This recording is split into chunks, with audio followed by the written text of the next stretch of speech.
غزوہ خندق میں شرمناک شکست کے بعد قریش میں اب مدینہ پر دوبارہ حملہ کرنے کی طاقت نہیں تھی۔ مسلمانوں نے مدینہ میں ان یہودی قبیلے جنہوں نے مسلمانوں کے خلاف سازش کی تھی انہیں مدینہ سے نکال دیا تھا۔ مسلمانوں کی ان کامیابیوں کے باوجود ایسی کون سی کامیابی تھی جس کو اللہ نے بھی مسلمانوں کی فتح قرار دیا؟ اسی سوال کا جواب آج آپ اس ویڈیو میں جانیں گے۔ غزوہ احد کو کئی مہینے گزر چکے تھے کہ رسول اللہ نے خواب دیکھا۔ خواب میں رسول اللہ اور اصحاب عمرہ کر رہے تھے۔ رسول اللہ نے خواب صحابہ کو بتایا اور اصحاب کو عمرہ کی تیاری کا حکم دے دیا۔ عمرہ کا سنتے ہی صحابہ نے پورے جوش اور خروش کے ساتھ تیاری شروع کر دی اور 1400 اصحاب کا یہ قافلہ مکہ کی طرف بڑھا۔ رسول اللہ نے اس قافلے کا پہلے ہی اعلان کر دیا تھا تاکہ قریش اسے جنگ کے لیے آنے والا لشکر نہ سمجھے۔ قافلے میں مسلمانوں کے پاس تلوار کے علاوہ اور کوئی ہتھیار نہ تھا۔ ذوالحلیفہ کے مقام پر رسول اللہ اور کئی اصحاب نے احرام باندھا اور یہ قافلہ دوبارہ مکہ کی طرف بڑھا۔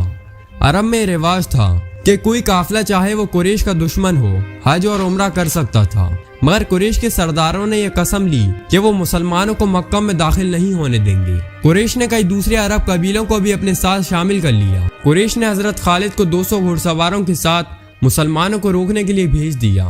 رسول اللہ بے شک عمرے کی نیت سے جا رہے تھے، مگر رسول اللہ یہ جانتے تھے کہ قریش مسلمانوں کو مکہ میں داخل نہیں ہونے دیں گے، اس لیے رسول اللہ نے قریش پر نظر رکھنے کے لیے حضرت بشر بن سفیان کو بھیجا۔ جب مسلمانوں کو قافلہ اسفان پہنچا تو حضرت بشر رسول اللہ کے پاس آئے اور انہیں قریش کی تیاریوں اور حضرت خالد کو مقابلے کے لیے بھیجنے کی خبر دی۔ رسول اللہ نے حضرت عباد کو گھوڑ سواروں کے ساتھ حضرت خالد کو روکنے کا حکم دیا۔ اس کے بعد مسلمان قافلہ آگے بڑھا اور حدیبیہ پہنچ گیا۔ رسول اللہ نے کئی اصحاب کو قریش سے معاہدہ کرنے کے لیے بھیجا، مگر کوئی فائدہ نہ ہوا۔ اس کے بعد رسول اللہ نے حضرت عثمان کو مکہ بھیجا، مگر قریش نے مسلمانوں کے مکہ میں داخل ہونے سے انکار کر دیا۔ قریش نے حضرت عثمان کو طواف کرنے کی اجازت دے دی، مگر حضرت عثمان نے انکار کر دیا۔ قریش نے حضرت عثمان کو 3 دن تک روکے رکھا، جس کی وجہ سے یہ خبر پھیل گئی کہ قریش نے حضرت عثمان کو شہید کر دیا ہے۔ جب یہ خبر رسول اللہ کو پتہ چلی تو انہوں نے حضرت عثمان کے خون کا بدلہ لینے کا فیصلہ کیا اور تمام مسلمانوں کو بیعت کرنے کا حکم دیا۔ ایک ایک کر کے صحابہ نے رسول اللہ کے ہاتھ پر بیعت کی۔ اس بیعت کو بیعت رضوان کا نام دیا گیا۔ جب قریش کو اس کی خبر ملی تو انہوں نے حضرت عثمان کو واپس بھیج دیا اور سہیل بن عمر کو صلح کے لیے بھیجا۔ سہیل بن عمر رسول اللہ کی خدمت میں حاضر ہوا اور مسلمانوں اور قریش کے درمیان معاہدہ ہوا، جس کے مطابق مسلمان اس سال عمرہ نہیں کریں گے اور اگلے سال مسلمان عمرے کے لیے آئیں گے اور 3 دن تک مکہ میں رہیں گے۔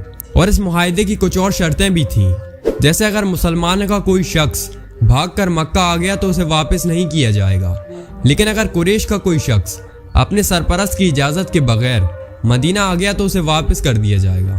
اور عرب قبیلوں کو اجازت ہوگی کہ وہ چاہیں تو مسلمانوں کا ساتھ اتحاد کریں یا پھر اور اگر وہ چاہیں تو قریش کے ساتھ اتحاد کریں۔ یہ معاہدہ دیکھنے میں تو قریش کے حق میں لگ رہا تھا، یہاں تک کہ حضرت عمر بھی اس معاہدے سے ناخوش تھے، مگر رسول اللہ اور حضرت ابو بکر کے سمجھانے پر حضرت عمر راضی ہو گئے۔ معاہدہ بھی لکھا ہی تھا کہ ایک صحابی حضرت ابو جندل جو سہیل بن عمر کے بیٹے تھے اپنے آپ کو قریش سے آزاد کروا کر مسلمانوں کے قافلے تک پہنچ گئے۔ جب سہیل بن عمر نے اپنے بیٹے کو دیکھا تو انہوں نے ڈنڈے سے حضرت ابو جندل کو مارنا شروع کر دیا اور انہیں واپس مکہ لے گئے، کیونکہ معاہدہ لکھا جا چکا تھا، اس لیے مسلمان کچھ نہیں کر سکتے تھے۔ یہ معاہدہ مسلمانوں کے خلاف لگ رہا تھا، مگر اللہ نے اسے مسلمانوں کی فتح قرار دیا۔ اس معاہدے کے بعد قبیلہ بنو خازہ نے مسلمانوں کے ساتھ اور قبیلہ بنو بکر نے قریش کے ساتھ اتحاد کیا۔ اس معاہدے کے بعد اب مسلمانوں کو قریش کی طرف سے کوئی خطرہ نہ تھا، جس کے بعد رسول اللہ نے خیبر کا رخ کیا۔